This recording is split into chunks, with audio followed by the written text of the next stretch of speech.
น้องวันนี้ตำนานเพียงน้าน้อยกลางบ้านวันนี้แม่ใหญ่มาห่อข้าวต้มซอยกันตำนานเพียงน้าน้อยแม่ใหญ่ดำเอ้ยเจ้าบ่อยู่ตัวข่อยกับมาห่วมกันคือเก่านั่นล่ะคุณล่ะห่อข้าวต้มวันนี้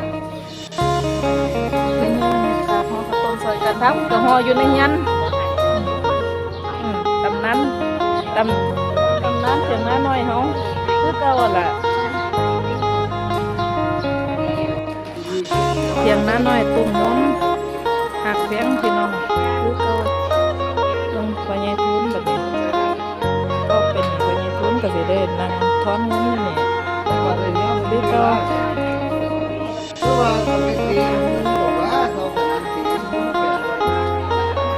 นั่งท้อนเงินนี่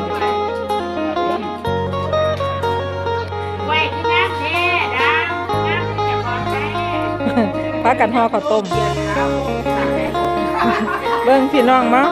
ซอยกันห่อข้าวต้มนี่ห่อข้าวต้มไม่แย่ดำเอ้ยเป็นไรพี่น้องเขามาห่อข้าวต้มเต็มอยู่ห่อข้าวต้มข้นกล้วยกับน้ำ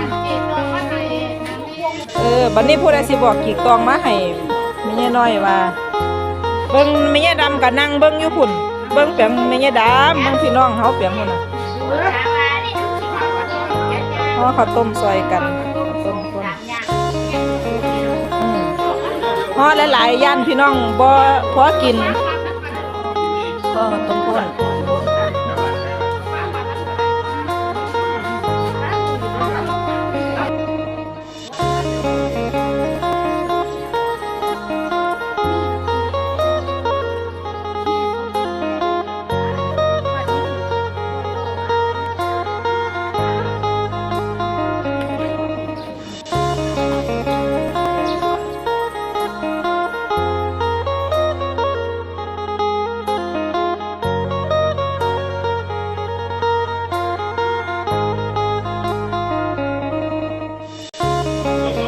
น้อยก็คือเก่า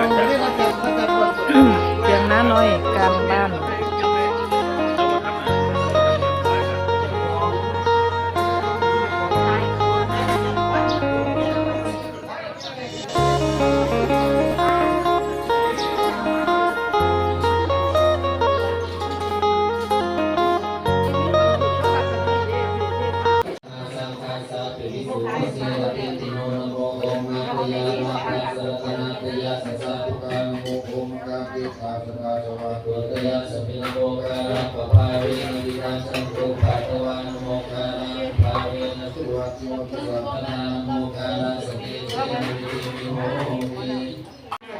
เสร็จงานแล้ววันนี้ก็ซอยกัน